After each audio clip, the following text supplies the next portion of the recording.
क्या एक चुनावी नतीजा पूरी बिहार की राजनीति की दिशा बदल सकता है? क्या एक ऐसा व्यक्ति जिसे देश अब तक एक चुनावी रणनीतिकार के रूप में जानता था, अब खुद एक बड़े राजनीतिक नेता के रूप में उभर रहा है? और क्या भाजपा के लंबे समय से मजबूत माने जाने वाले गढ़ में मिली ये जीत आने वाले विधानसभा चुनावों की तस्वीर बदल सकती है? नमस्कार दोस्तों, आप देख रहे हैं डीजीजी अपडेट। आज हम बात करेंगे प्रशांत किशोर की उस जीत की जिसने बिहार की राजनीति में नई चर्चा शुरू कर दी है। हाल ही में हुए बांकीपुर विधानसभा उपचुनाव में जनसुराज के संस्थापक प्रशांत किशोर ने जीत दर्ज की है। कई मीडिया रिपोर्टों के अनुसार इस सीट पर लंबे समय से भाजपा का मजबूत प्रभाव माना जाता था, इसलिए इस नतीजे को राजनीतिक रूप से महत्वपूर्ण माना जा रहा है। यही कारण है कि चुनाव परिणाम आने के बाद राजनीतिक गलियारों से लेकर सोशल मीडिया तक इस जीत की चर्चा तेज हो गई है। अब सवाल ये है कि आखिर इस जीत की इतनी चर्चा क्यों हो रही है? इसकी सबसे बड़ी वजह ये है कि प्रशांत किशोर पिछले कई वर्षों से बिहार में जनसुराज अभियान के माध्यम से लगातार लोगों के बीच काम कर रही थी।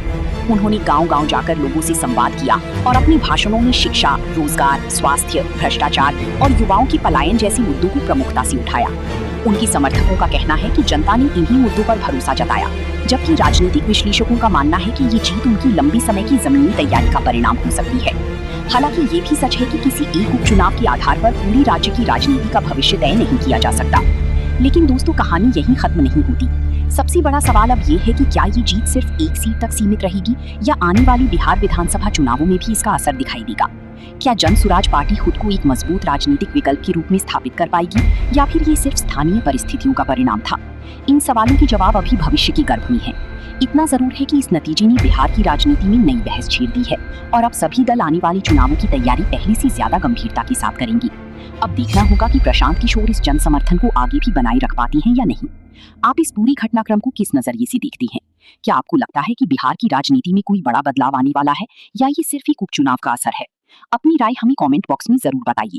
अगर आपको ये वीडियो पसंद आया हो तो इसे लाइक करें, अपने दोस्तों के साथ शेयर करें और ऐसी ही तथ्यात्मक और ताज़ा राजनीतिक खबरों के लिए डीजीजी अपडेट को सब्सक्राइब करना बिल्कुल ना भूलें। धन्यवाद।